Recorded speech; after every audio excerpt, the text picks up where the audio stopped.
How's it going, everyone? Welcome to the Star of the Week, calling all angels. It is time to go over the previous week for this Wings of the Angels podcast. Talking about the start of, well, not the start of May. We technically are in the second week of it, but we're still moseying down here pretty early on. We got 3 more weeks of action before the league takes another month off during the World Cup. So let's go over what we've seen so far. Because we had 8 decent bits of action here. Let's talk about all of them. Starting with the big upset on Friday. That was the number one team in the league, Portland Thorns, going down to Racing Louisville. So Portland at first actually draws first blood on this go around, with Sophia Wilson scoring a goal 6 minutes in, and it's very much the opposite of the play style they usually do. They come from underneath. Usually, the game starts out scoreless for a little while, then Portland gets it going after the other teams kind of seize control, and unfortunately, Louisville's style very much is a trap for a team like that. Because where Portland allows far too many shots, that does not work to your advantage when you have a team who actually does have an explosive offense. And as we said, Racing Louisville is a limited squad. It has only one really solid dimension, but that dimension is perfectly set up to give Portland a problem. And you see it with the 3 goals they manage here. Within 10 minutes, they've already leveled the game with Katie O'Kane. And while the two teams go for a while and there's no tie broken until over 75 minutes into the match, O'Kane does eventually knock one in on a free kick. And then, as Portland's trying to level the game, Emma Sears gets an opportunity and scores in injury time to make it 3-1. So it ends up looking pretty definitive, and yeah, it was not one of Portland's best days. I do think a lot of it was the volume of games that they've been playing recently. It definitely caught up to them. They were not able to generate late the opportunities that they probably needed to. But make no mistake, this was a game where they kind of looked shockingly average, and kind of reminded me of where I was more nervous of a team like this. They're still in first place. They did manage to get a decent little pad out of the run they went on.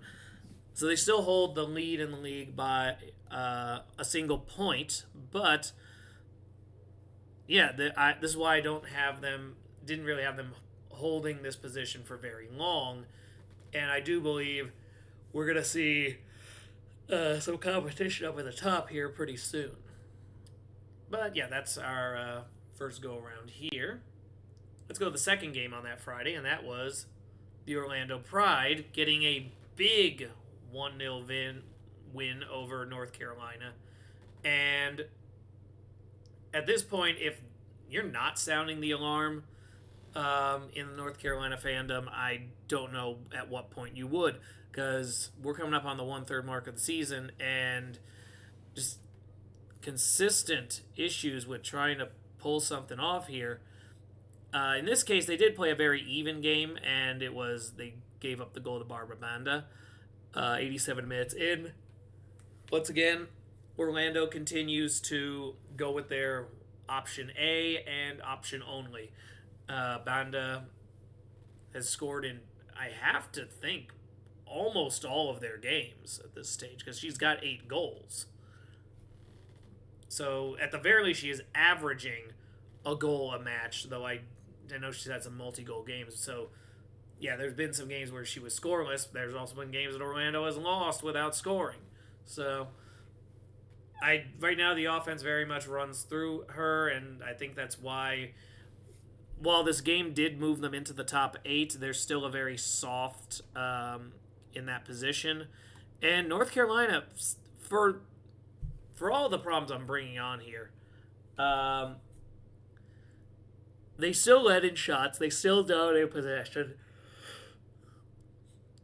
The issue at hand with them doesn't keep them out of the playoffs. It doesn't preclude them completely because they are only a few points out, and a hot streak could put them right back into it.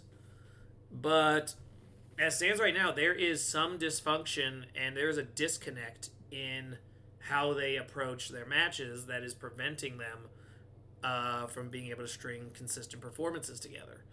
And at this stage, I don't see it changing before the World Cup break. When they come back in July, there's going to be a point where they're going to need to show that they've made some adjustments. Because there will still be around 18, 19 matches for most teams. So you have the opportunity. You're going to have to take it, though, because right now, North Carolina very much looks like an outsider in the playoff picture. Moving on, we've got a matchup between Gotham FC and Boston Legacy. Once again, this was a rematch of the opening day where Boston Legacy lost 1-0 on their home field. Here, they did figure out how to score. That was Albacano in the 40th minute, almost immediately responding to Jaden Shaw's goal in the 37th minute. I see a lot of yellow cards in this one, and Gotham was playing motivated. They dominated possession, dominated shots, almost doubled them in shots on target. But the issue at hand was they just were not able to get a goal managed, and that is still a consistency issue on Gotham's offensive side, being able to get multiple goals put together. But the Legacy continue to generate more points in the standings. At this point, they are sitting in 5 points.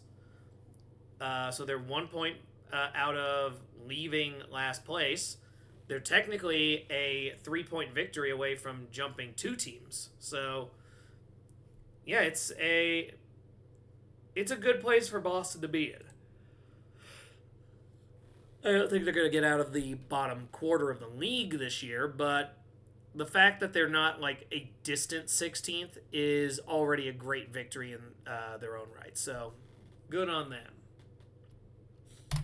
All right, getting to the game we live streamed. That was Angel City and San Diego, the big rivalry game. This was a tale of two halves. The game was very much even at halftime, 0-0, but in terms of performance, Angel City was being pretty dominant. They had a slight lead in possession. If anything, earlier in that half, they had a much bigger lead and were dominating in shots, had the better, higher quality shots on target. So the opportunities were all there. The issue really came down to they simply didn't execute on any of the goals early, and they ended up being made to pay for it because Dudinha scores within the first 5 minutes of the second half. Emily Sams does get one off of a play that opened up as a result of a corner kick 5 minutes later.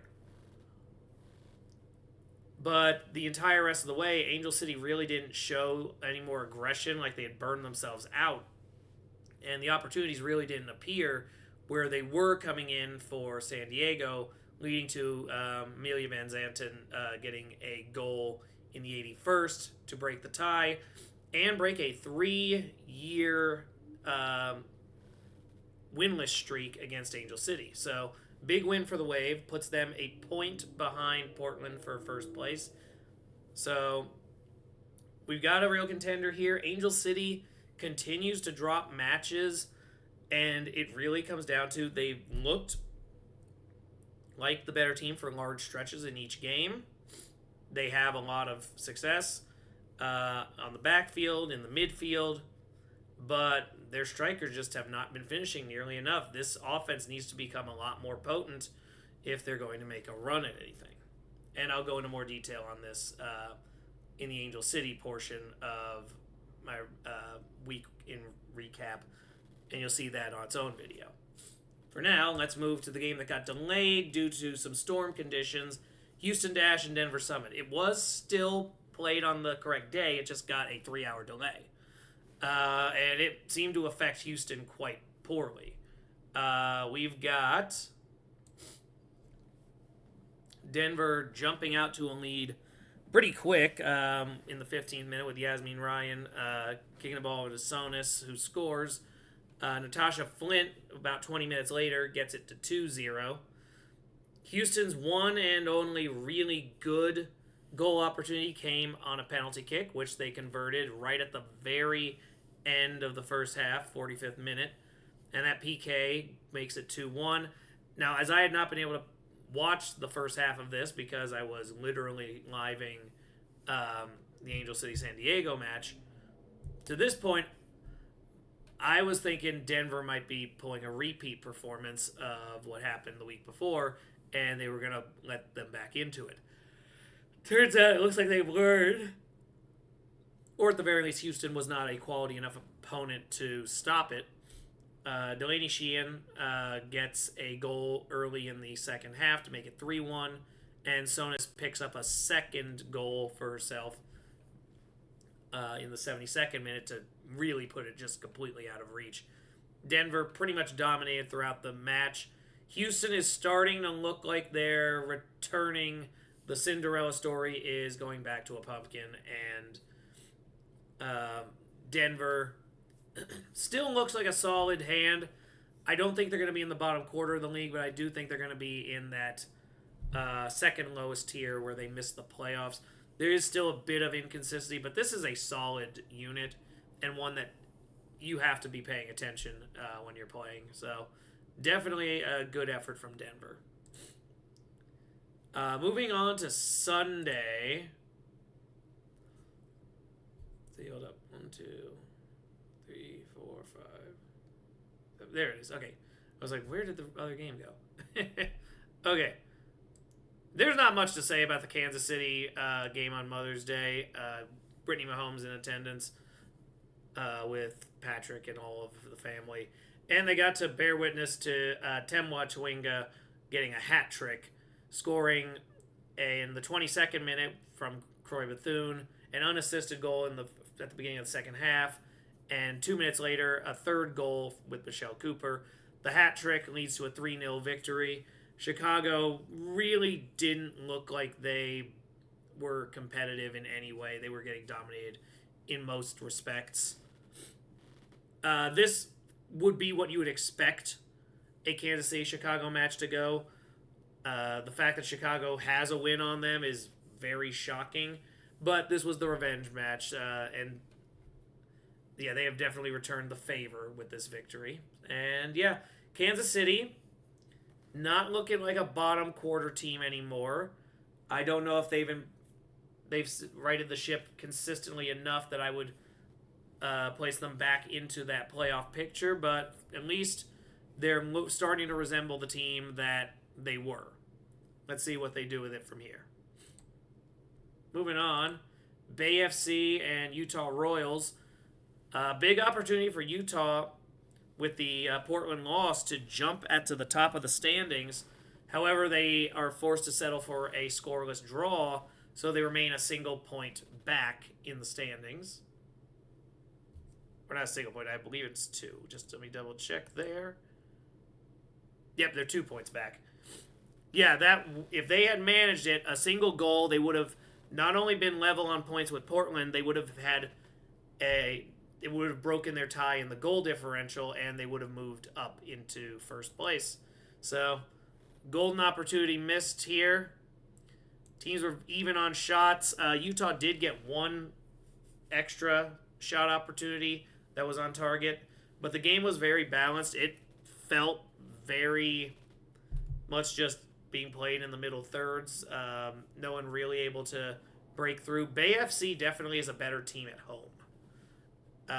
which you can expect. It's a younger squad. But yeah, Bay FC, I'm seeing a lot of potential with them, but I do expect they will be bottom quarter. Just because even when they're playing very well, you're looking at very close wins or nil-nil defeats or nil-nil draws. That's really the option you're going for. The upset last week was genuinely shocking, and we'll see if they can recapture that magic, or if this is more a indicator of what they are, especially when they're playing upper level teams. And then to close this out, we got Seattle and Washington, which stayed scoreless like the Bay FC game for a very long time until Claudio Martinez, off of a cross pass in the 84th minute, finally breaks the tie here and gets a 1-0 victory. And this is in spite of the fact that Seattle was actually outplaying them statistically, holding the ball for more, getting more shots on target. Everything was functioning a lot better for Seattle, but the opportunity came in for Washington. And again, watching a lot of Angel City matches, I definitely feel the pain of Seattle Reign, feeling like you should be doing a lot better than you are, and yet here's where you sit. Seattle has actually dropped all the way to the 8th position. I think their position is a little tenuous. But right now, a bunch of teams have been struggling. Like, Orlando and Seattle are sitting in those bottom 2 spots. The Current are actually sitting in position 6. So it's 3 very suspect teams in prime position to be taken out. And you've got 3 teams in Angel City, Denver, and North Carolina who have solid play, but their consistency is proving to be problematic. So at this point, I would definitely say, in terms of the standings, looking at it, I would say the top 5 are definitely the ones with it most together. Portland in first place at 19. Washington and San Diego now both sitting at 18 points. Utah at 17. And Gotham at 15. Of the 5, Utah is the one I have the most questions about. And Gotham is the one that's probably the most noticeably incomplete, as their offense is very spotty. But that top 3, that is a solid top 3 right now.